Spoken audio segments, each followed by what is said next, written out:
Okay, you guys, today is the day that we're going to go through the Serpentarium. I am here with Victor. Victor is the son. This is Victor Jr., Victor Sr. He'll be around in a little while, and you'll also see him on camera. He's going to take us around the Serpentarium. We were here 5 years ago. How old were you 5 years ago? I was actually 20. 20 years old. So, yeah, but he remembers us. We had a really epic night, and we're going to show you guys some pretty special animals. He is super skilled. He grew up with this, right? So we're going to have a great time. I'm really excited to get in here. Let's go check it out, you guys.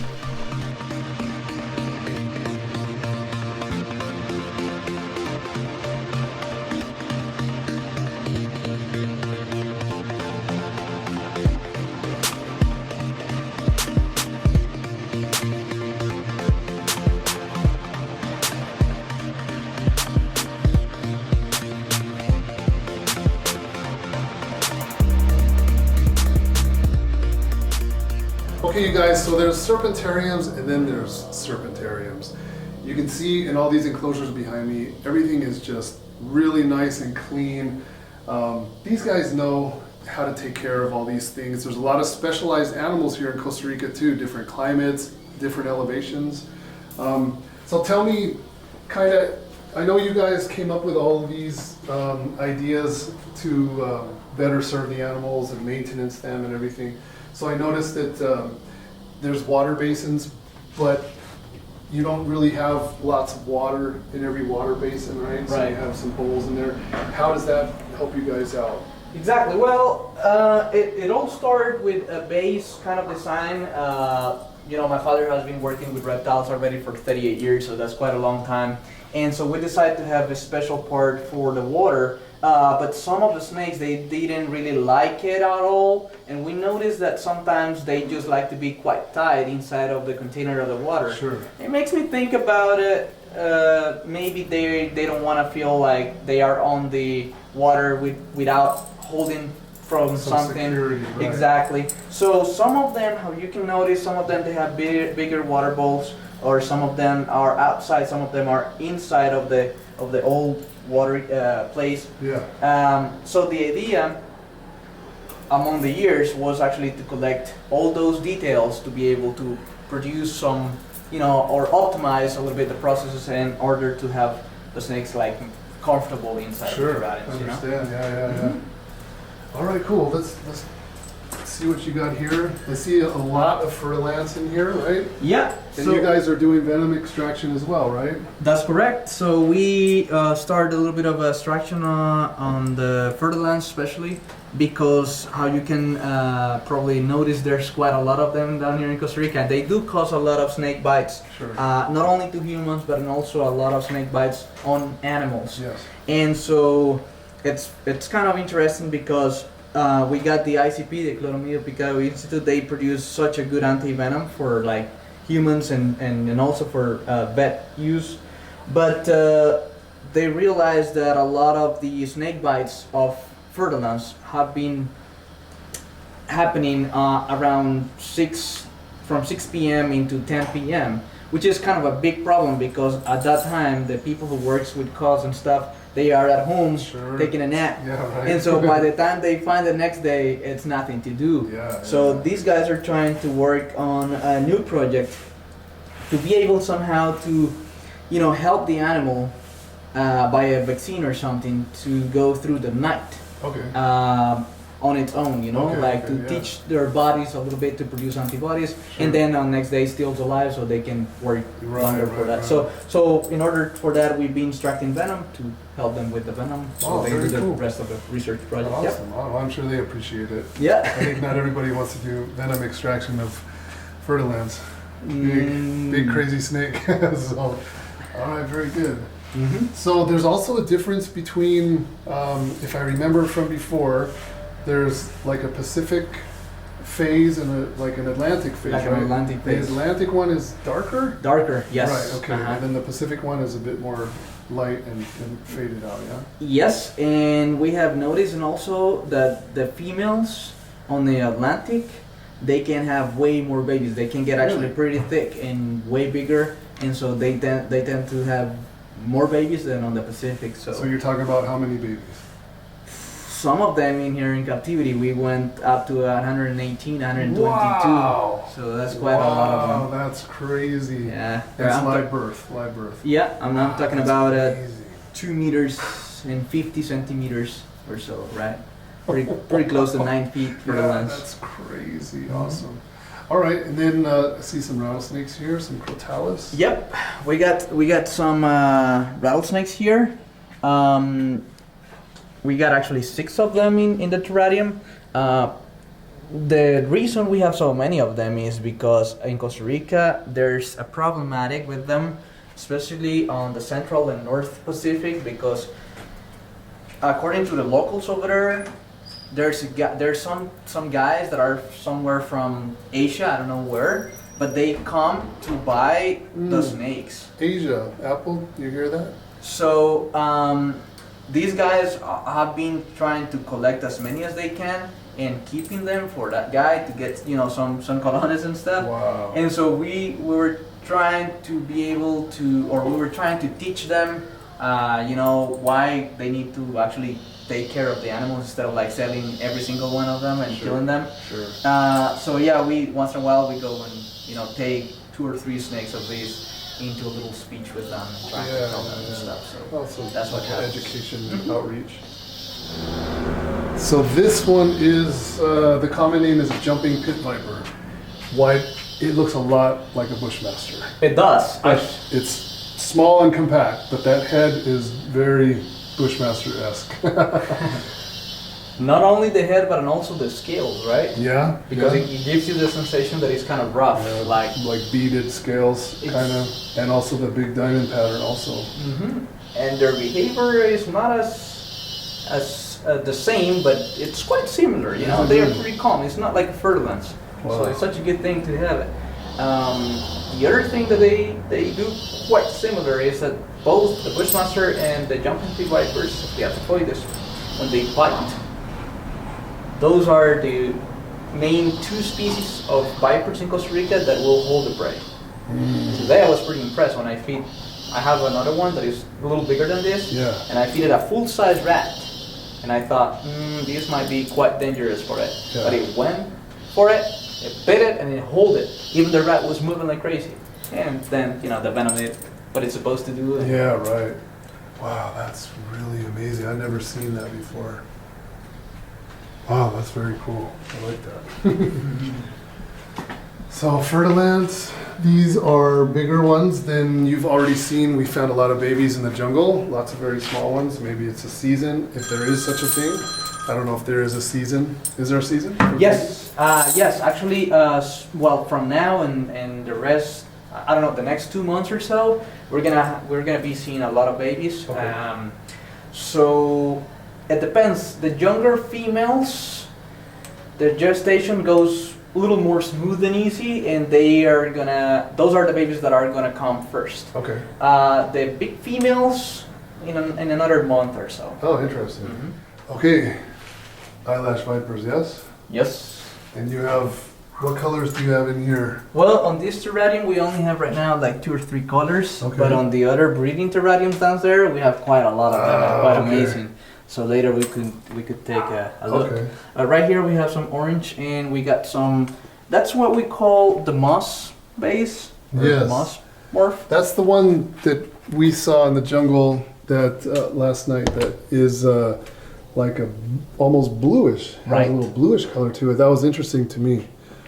Some of the most rare on these animals are the white ones. I'm talking about really white. Oh wow. And the black ones, even more rare. So my father, I was calculating the other day, he has probably seen around between 12,000 to 14,000 eyelash vipers on his life. Sure. And only 2 black ones. Really? That's all. And what about white, you think? White, a good 6 or 10. Okay. Yeah. You have any in your breeding cage downstairs? Not now, I think. No. Not now, yeah. You will at some point, I'm sure. Hopefully. All right. Very cool. And a very common snake, right? Very common. Arenal area has probably the highest percentage of found on eyelash vipers. You can see quite a lot of them. Yes, yes. If you go slow and if you look. Yep, they're not easy to see. They hide pretty well, huh? Cryptic, yeah, Yeah. very, very difficult. Cool. And then annulated tree boa. Mm-hmm. I'm familiar with these. So you can see there's a male right there inside of the water bowl. Yes. What I was talking about, right? It's kind of like squeezed up. Yeah. They like it. They prefer that way. Yeah. And there's a female. I don't know where. Somewhere in the terrarium. It usually goes behind the log Okay. and sleeps in there. So we're trying. Those are juveniles. They are captive born. They actually they born here. Cool. So we're trying to get them like in a good size again to breed them and to bond with them. Mm-hmm. And I noticed that you have the mirrors in the back of the terrarium, so that way people can maybe see the reflection of something that's hiding in the back. Not only that, but and also for the keepers. You know? Yeah. Yeah, because Right. like for To see example, where on something's at. exactly the Gotcha, fertilizer or the gotcha. jumping pit viper, they have a good range. Yes. So if you're not aware of which way are they looking and you open the cage, the terrarium, it might be like a scary moment, Yeah. Yeah. So what See you- that, venomous keepers? That's a great idea. I haven't seen a lot of venomous collections because of the state that I live in, but from the photos, because you get to see what people eat for breakfast on Facebook, you get to see what they eat for lunch, dinner, whatever, right? So you see all their cages and stuff, and Sure. I don't see many mirrors, but that's actually a really good idea. Mhm. All right, very good. Especially if you have more than one snake on the same cage. Sure, of course, Pretty of good. course, yeah. All right, cool. Hognose pit viper. Hognose, these are gonna be tough to Yeah. see because they're quite small. Small size, yeah. Yeah, but you can see actually one of them just. Okay, so that's a little bit of a problem. It's just behind the. Am I allowed to open it? to show Yeah, you? for sure. You're allowed to do whatever you want. This is your place. We're just visitors. Let me show you right here. 'Cause Now this we saw a couple in the jungle earlier in our trip, and they were both different looking from each other. So I'm curious to see how they compare to. So there's see, quite a lot very of different. morphs on these guys. Yeah, I'm thinking I'm gonna place it down here just to get the contrast. yeah, This one is a little bit of like bluish, gray base. yeah. Some of them they go really white, and some of them are almost like brown, red sort of thing. The white ones are the more rare, the most rare. But that dorsal stripe, to me, seems somewhat universal. Yes, the pattern is. And then if the base color is similar, matching, then the dorsal stripe doesn't stand out so much. Yep. But it seems like the dorsal stripe is somewhat maybe a common trait among all of them. You're right. You're right. That's what happens. So this one I haven't seen before. This is the slender hognose viper, yes? That is correct. And the same genus as the last one we saw, Fortunium. This one is from the dry forest of Costa Rica, tropical dry forest. The other one was from the mainly rainforest. Okay. As you can see, just like any other tropical dry forest snake, they are quite bright, so they can blend with, dry Yeah, forest. Sure. And these guys are quite amazing on their pattern. I mean, they have really nice colors and patterns, and they are what we could call probably a mean snake. Ah. They overreact. They tend to overreact, so okay, they okay. move like crazy sometimes. Yeah. That's a fun. And a bit bigger than the other hognose viper. It gets bigger. That is Okay. correct. Is this full size or? This is actually a full size. Okay. It could go a little thicker. Okay. With more ears. But this is actually a pretty good size. Okay. I think you remember this guy from the last time. Ah, yeah. The little rainbow boa. Mm-hmm. And where in Costa Rica would these be coming from? Mainly from the transition of the tropical dry forest and up into the mountains, the central mountains. So that will be in Guanacaste and Punta Arenas, North Okay. and Central Pacific sort of area. Okay. That's a male we got there. This is a very friendly one. This is probably the one that we use the most when we want to teach kids about how Sure. to, recognize snakes apart, venomous from non-venomous. Sure. It's 18 years old. Oh, wow. It's been here for Wow. forever, and it's been fathered a few times. Okay. How long, so that brings me to the next question. How long has this Serpentarium been here? Right. Well, my father started this place in 2002. Okay. So, but already we had its mother. Of snakes and things, yes. Right. Yeah. And he was working also on another Serpentarium, so. Right. Awesome.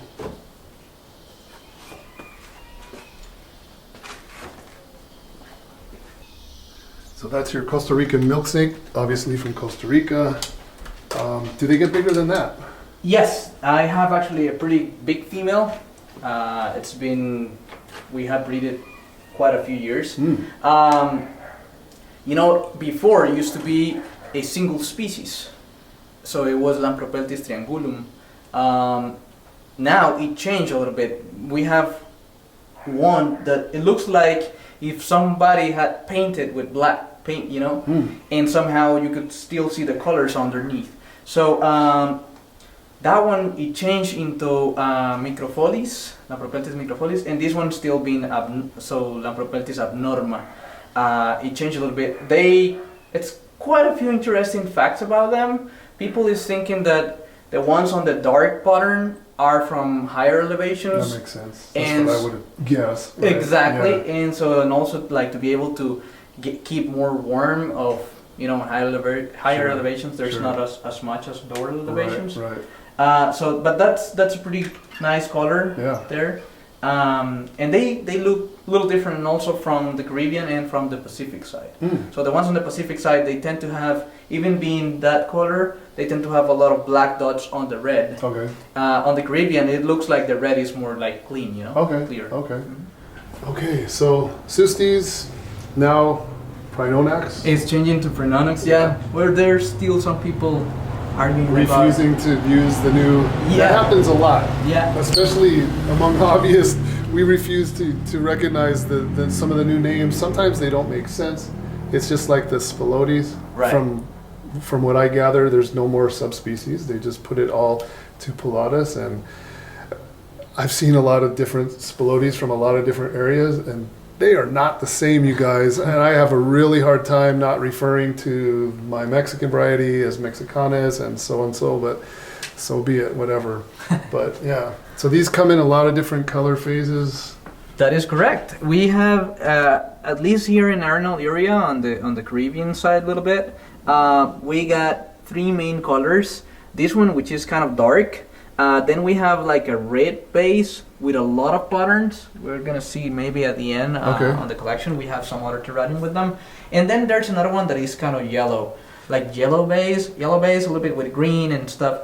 The ones that are rare, some people consider them really ugly, but I think they're quite cool, are the ones on the South Pacific. They look like gray, like if they were about to change their skin. Always, pretty much. That's their color, and it's a little rare, you know. You never get to see one of those on this side of the mountains. Well, that's why you like it so much, because you don't get to see it that much. Yeah. Of course. Yeah. And that is Russian Bergeri? Yeah. So this one right here is a mangrove tree boa, or garden tree boa, from mainly the mangroves in the central and south Pacific of our country. This is a male right here, and you know, it's quite amazing because Corallus is on the Corallus genus, same as the arboreal tree, arboreal annulated tree boa. Sure. And they do have an interesting way of glowing a little bit the light at nighttime, which is rare, you know. No other snakes, at least in Costa Rica, do that. So, yeah. So you mean like the body actually? No, the eyes. The eyes reflect. Yeah, the eyes reflect. So they're easy to find if there's any around. The eyes reflect like a mammal. Yeah, it doesn't reflect a whole lot, but it does a little bit. Okay, cool. Are these also referred to as a black-tailed tree boa?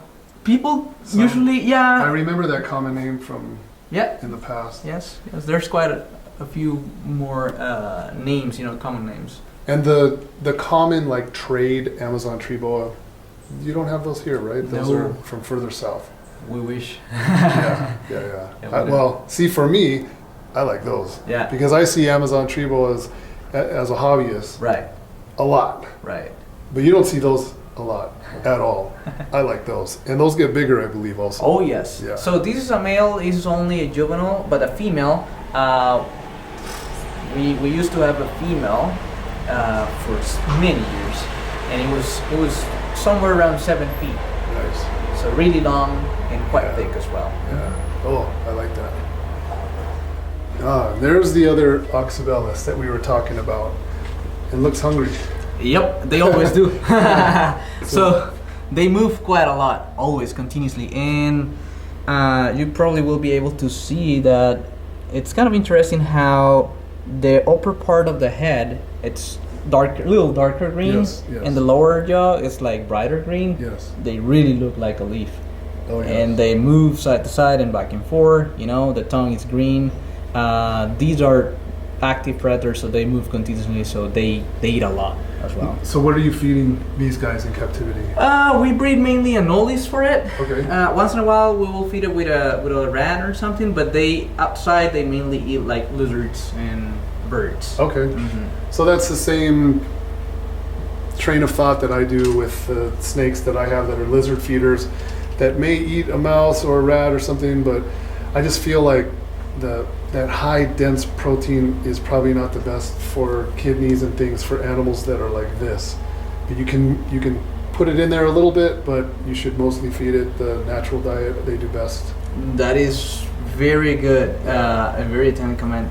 There's a lot of people, even here in Costa Rica, you know, that feeds them with a single, you know, type of food like maize or something. Yeah, because it's easy. And yeah, because it's easy, right?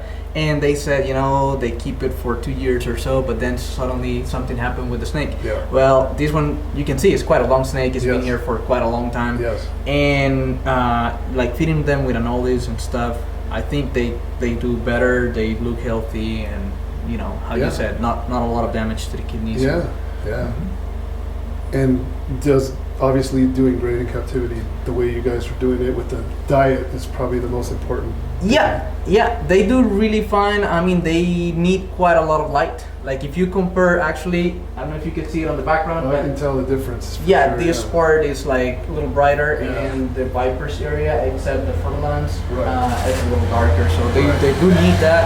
It's not a snake that you want to keep on a dark place, because otherwise it goes pretty down. Okay.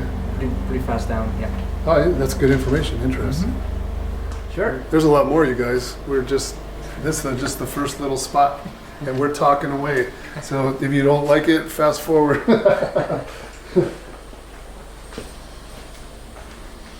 All right, now we're into some lizards. So in the first two terrariums right here, we have the emerald basilisk, and also people know them as Jesus Christ lizards. Yes. Because they run on above the water. Yeah. And they literally run, right? They don't walk. It's really slow. Right. So that's a really pretty male. Right. Really nice color. He's changing a little bit of part of the skin. Right. Well, there's a little bit still. And the female, I don't know if you can she's see up it, top. but right there. So you can see a dimorphism, right? Yes. Sexual dimorphism in between male and female. Yeah. The male has a crest. Yep. We have seen there is quite an interesting behavior on these guys as a couple, because on the nature we spent quite a long time, a little bit of research on them, and we noticed that the male will be the one that usually cuts prey. You know, they hunt, and it is kind of interesting because they will eat, and then they will allow the female to come and eat. So it's kind of rare. It's not common for reptiles. Yeah. So what you're saying is, it's been observed that the male will capture prey, and then actually share the food. Share with a female. Yes. Wow, that's really interesting. And for reptiles, you know, you don't see that often. No. And do they pair up for I'm not gonna say for life like some other animals, but they do For quite a season. they do for a season. For a season, yes. So they pair up for like a season, especially if the male is such a beautiful and big male. Sometimes the female is gonna stay around, even though maybe 2 or 3 females, you know. Yeah. Mm-hmm. Well, yeah. That's worth sticking around for right there. That's beautiful. Mm-hmm. And this one is actually our old male. Okay. This one is the father of that guy. Really? Yep. So there's some blue in his lineage. Yep. Wow, look at that. You can see the head, the jowls, everything's just really fully developed. It's different than that younger male. You can tell the age he's got. A lot of people ask me like pretty often, how do they run on water if there's no like webs? Yeah. And maybe on the video you will be able to notice that on the fingers they have like little scales on the sides, and that increases the surface that gets in contact with the surface of the water. So they doing that, being quite light and running so fast, they don't break the surface tension. I think the tail water helps a little bit too. Sure, exactly. Yeah. Awesome. Well, we saw a whole bunch of those, you guys, in the wild. Lots, big mature ones and young ones and females and everything. So it's neat to be able, I like that blue. I don't know if we saw any with that amount of blue. Then here we have the green tree anoles.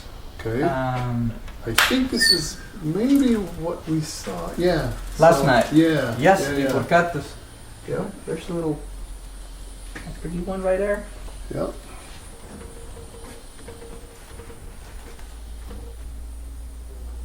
So just like quite a lot of lizards, they change their color. Sure. Depending on if they're stressed or where they are. So Right. right now that one is pretty bright green. It's pretty relaxed. But they can turn really dark when they don't feel comfortable. Yeah, and just in a matter of seconds. Yeah.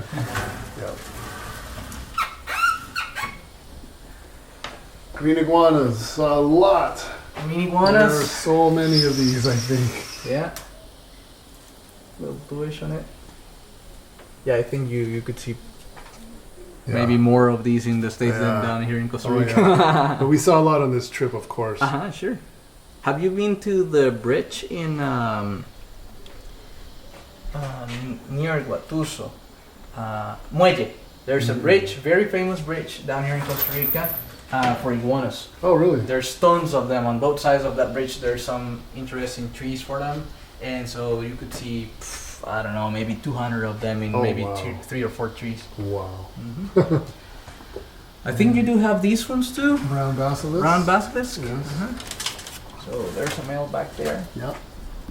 And the female is, I can hear it, but I can't see it. Oh, here. Down here. There you go. Whoop. And it's gone.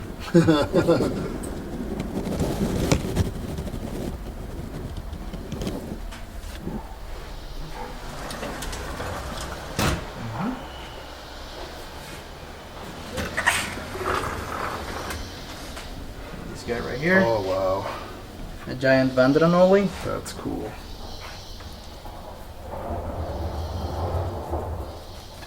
And is this one only from Costa Rica, or Well, no, they have a wide range, or? Yes, I think they go from Mexico, South Mexico, to somewhere, I will say Ecuador or so. Okay, that's a pretty wide range. Yeah, they used to be on the genus of Dactyloa, and they switched it into Anolis. So, still being quite an argument about it. Yeah. But for Anolis, Anolis usually all of them are only about that size, and so that's the reason people call these guys giant Vandranoli, They go quite big. Oh, it's beautiful, it's cool. The most impressive thing is when they get mad against another male, so they display their red, beautiful dewlap. Nice. So, casque-headed lizard? That is and you were correct. mentioning when we had the camera off about different morphs. Yes, so actually you could see that, well, this one, how I told you, this is a female, a very old female that has laid eggs for several years. You can see the mossy one down here, like back here, a little bit of red. There's some of them that are almost red, and obviously they change their color, as we mentioned before. Most of the lizards do, but not as that much. If they are, for example, this one could potentially go into pretty dark, the brown one. Yeah. But I have another one on the other Tyrannians out there that they are almost as this shirt. It's quite amazing. Oh, wow. Red. Wow, very cool. And we saw one of those in the jungle, a little bit bigger than that, but same morph, I believe. Very interesting. So we already saw the milk snake, Lampropeltis. Yeah. But and also we have another 2 or 3 uses that shows you know, snakes that looks like a coral snakes. They are obviously false coral snakes. They're just pretending, such as the ones right here. And I want you guys to take first a look on the venomous coral snake. Sure. So the genus is Micrurus. And this one right here is Mosquitensis, which is the Costa Rican coral snake. Okay. It's quite fat because I just fed it. Yeah. So they eat a lot of snakes. They eat pretty much every kind of non-venomous snakes. I have found them here even dragging dead snakes on the road. And it's kind of interesting because they as a poultry, you know, they find I don't know, roadkill snake, and they just bite it and drag it out of the road, and they eat whatever they can get out of it. Wow. So in the U.S. we have the red touch yellow, kill a fellow, right? But here, that is completely out the window. You do not go by that. Yeah, it is interesting. It works in the U.S., but other than that, you can forget about it. Yeah, we have actually. So we have in total 5 different species of coral snakes so far described. I think eventually it's going to change, I'm pretty sure. Yeah. But these guys, there's at least 4 species that you could potentially use the red and yellow Kilsofellow. Sure. The problem is that some of them I have seen, they don't even have rings like that. And you know, a ring, it's not usual, it's very unusual, but the ring, instead of being like a ring, really nice form, it goes out like a stripe or something, Sure. and then no longer you have the rule. Yeah. Plus, the other species, the 5th one, that one, there is 3 variations on their morph, and it's only a bicolor snake, so it's only 2 colors instead of like this one with 3. And it could go red and black, so just pure red, black, or it could go orange and black, and the most rare on this area, but also quite common on more on the Caribbean side, it will be the white and black. Right. And it's just pure white and like a Californian king snake, except that will kill you. Yeah, of course, of course, yeah. But the interesting thing is the mimics. That's where your colors and everything gets if you all want. screwed up. And also, what we can do is just take this guy outside of the other guy and just take a quick look. Obviously, this one right here is not venomous. Yeah. So a lot of people usually talks about the belly, because the belly doesn't have the rings on most of the non-venomous or false coral snakes, right? Okay. But you could potentially see this one has not red but kind of orange. Yeah. And there's yellow, right? Yeah. So you could get confused about this one. Yeah. What I'm seeing right here is that the head has such a different size against the medium part of his body. Sure. So more like a colubrid sort of thing. And also the scales right on top of the head that are quite difficult to see because really small. You know, they are larger than the rest of his body. Okay. So those are some of the ways that you could potentially get an idea. However, don't try to grab it if you're not 100% sure, right? Always correct. Yep.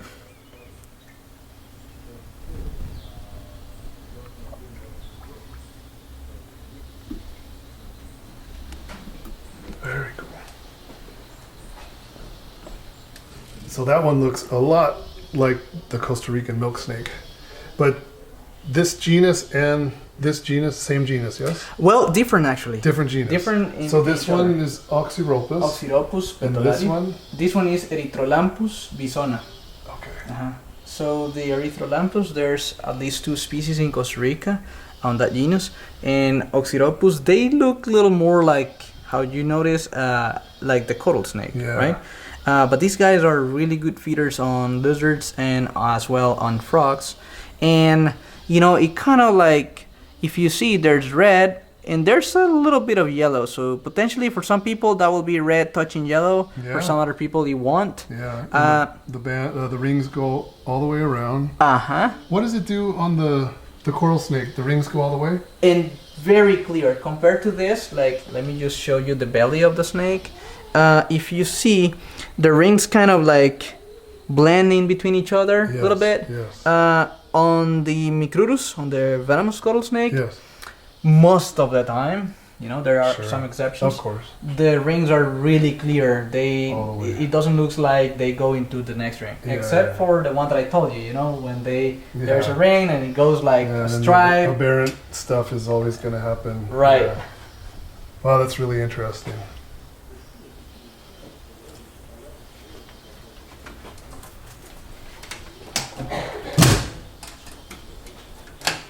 Well, I tell you what, I hope you don't like outgrow this at all, because your knowledge is unreal. So I hope you continue on with all of this, because you have a bright future. You grew up with this. You have the knowledge. And it's nice to see. It's nice to see. I can tell that you're really interested in it. You're not just here because it's your family livelihood or whatever. Like, you're interested. You know, you have an IHS T-shirt on. You know? It's awesome. Thank you. Yeah, hopefully, again, you know, I hope the same. Yeah, yeah. So right here we have some other colubrids. This one is pretty cool. This one, in this terrarium we have 3 species. I want to start maybe with this guy right here. It looks like a vine. See that? Yes. So that is Aimantodes genus, right? People usually call them spaghetti snakes or chunk-headed snakes. Or also snail eaters or slug eaters also? Well, yes, they are. But actually, the real snail eaters are these other guys right here. Right. That's a cloudy snail eater. This is a cloudy snail eater. So that is a bigger one of the one that we saw. Mm-hmm. We saw a baby in the jungle. Mm-hmm. Very cool. And so we breed them. You can see, like, this is not gonna hatch, but there's still one egg right here. Yeah. And inside here, quite difficult to see, maybe through the glass, there is a little coconut we have, and usually they go in there to lay their eggs. So there is a female with a few eggs inside that just were left around, or were laid about, I don't know, 3 weeks ago maybe? Okay. 2 weeks ago. Mm-hmm. And you guys you do just fine leaving the eggs right where they're at.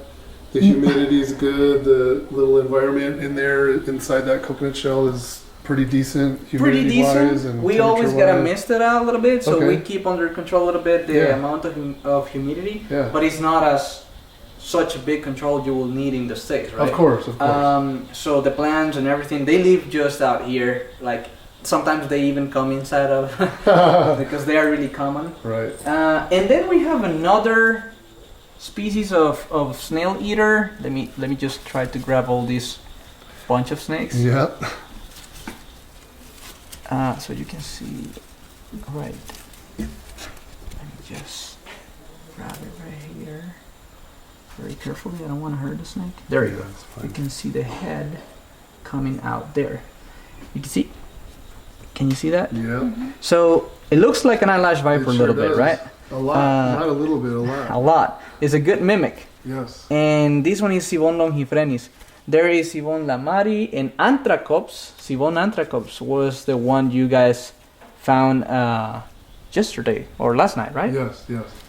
Which is actually another of the false coral snakes. Yep. But coming back to these guys, it's interesting around here. There's quite a few little small tiny rivers, like creeks, where we can see a lot of glass frogs, you know? Yes. It's different species. We have 14 and at least you could see 7 around Arenal area. Wow. And on our night hikes, we have seen exactly this species eating not the adults of the glass frogs, but the eggs. The eggs, yeah. Even more interesting, remember that on glass frogs, rare, the males often take care of the eggs, Okay. which is really rare.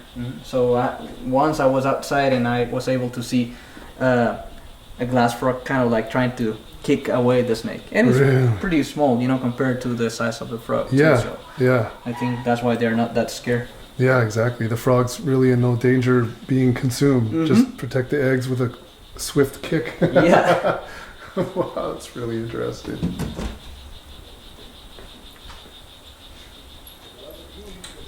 Next we have Leptodetes genus, so and also known as cat eyes or lyre snakes, or you know. Yep. Usually when I talk about leptodatas, people always say it's like, they poop out and stinky, right? It's a chemical defensive mechanism they do have. We have quite a lot of species. I think we have 6 or 7 in Costa Rica, and they just changed. So there was Annulated and Septentrionalis, and now it changed into Rhombifera and something else. And also these guys, I have noticed they eat frogs that has been like hit by a car, roadkill. Sure. So they grab it and put it away from the roads. It's interesting because they not only frogs but also lizards and little tiny toads. So back in the days, we were doing a research on some of the predators that might be able to eat a poison dart frogs, the Oophaga or the old Dendrobates genus. Yeah. And these guys were some of the ones that will go after it. And it wasn't funny for them, they struggled a little bit through the process, but they were able to survive, some of them. So interesting. Yeah, yeah, very much. Okay, you guys, so we brought some of the eyelash vipers out of the collection that were not in the other display cage. So how many different color phases are there? Do you have any idea? Well, basic color phases are around, we talk always about 16, 17. Wow. But the combinations are over 800 or so. Sure, so there's plenty of them. Well, this one is one of my favorites. What would you call this one? Well, this one is actually a mix because it's not a yellow eyelash. I mean, the base it is, but there's some green, there's some orange, some red, some white. Yeah, that's so nice. It's kind of a crazy. I don't even have a name for it, but it will be on the group of the yellow faces morph, at least at the base, Yeah. This what we're looking at here is an old female. We have breeded before against other yellow males and stuff. See, and how it works on these guys. You can get 14, 16 babies, and maybe 2 or 3 of them will be like that, and the rest of them will be reddish, pinkish. It depends a lot. We have noticed that the ones that are mainly green morph will be on higher elevations. Doesn't mean that you cannot find them on these medium altitudes or so. But if you go down to like lower elevations, you tend to see more yellowish or bright colors, Okay. Interesting. And then for an adult female, is that about it? Or you've seen some bigger than that? Or you could see bigger than that. It gets, I think it's not really usual, but it could happen, once in a while. I remember we had, when I was a kid, my father had for, 18, 16 years, a yellow female, and it was huge. And it was actually bigger than this. Okay. And then the other animal that has some stripe variant to it, that one's interesting. Even I saw some ventral striping also a little bit. Yes. That's different. Well, it's kind of a, last 2 years or so thing. A lot of people was traveling down here to Arenal area because there is a population of them that are striped. And it's interesting because this population is not on a single, let's say, spot or place, but we have done a little bit of research on this, and we have found at least 25, 30 kilometers in between populations. Okay. And so those populations are also surrounded by just regular morphs. So it looks like some genuses are expressing that way. Yeah. And it's kind of interesting. Some of them are really amazing. Yeah. Most of them are males. Oh, interesting. Ones with the stripes. Wow. So I only have seen 1 or 2 females with stripes. That's odd. And then the other animals, Christmas tree phase, what they call Christmas tree phase? Yeah, we got the Christmas tree. We'll have like base green and then reddish and whitish and pinkish, really nice. Wow. We have some of them that are really red, really red. And then we have some of them that are gray. How I told you before, they could be really rare, like the black ones and the white ones. In the national park, we have seen some white ones as well. Wow. So it's kind of cool. amazing. Yeah. That's the reason I guess my father loves the snakes. Oh yeah. The eyelash vipers. Oh yeah. That's fantastic. All right, awesome. I like the eyelash vipers for sure. Love all those colors. And being able to see them out in nature, just right there. It's amazing. Yeah, so right. many. We've already seen a bunch of different color phases just in one night. That's great. Okay, good info. Okay, so Victor, you brought out an animal from your personal collection. What can you tell me about this guy? Sure. So what we have here is what most of the people will call PICADO'S pit viper. It's a little similar to jumping pit viper. We're looking at a rare animal. It's not really common to find them around Costa Rica. This is a juvenile, and its color is pretty beautiful actually. Yeah, it's nice. Some of them goes really ugly dark. Even being a special rare snake, Sure, they sure. could be really ugly. But this one is not bad. You know, it's pretty nice base color with some shapes, some pattern. These guys, they are mainly on the Caribbean side. They don't get really big. They will go down to or up to maybe 2 feet or so. Okay. And that's it. They go quite thick. So short and stout. Yeah, exactly. And they are a little crazy sometimes. They can strike and they can rise up a little really bit. wild. Really they kind wild. of throw themselves when they strike a little bit. That kinda is- the whole body move forward a little bit. That is correct. Yeah. Yeah, that's true. Hence the name, right? Jumping viper. Jumping viper. And well, I hope you like it. And Yeah. it's a pleasure to Very share cool. with you. Yeah, man. Thank you so much. That's awesome. No problem.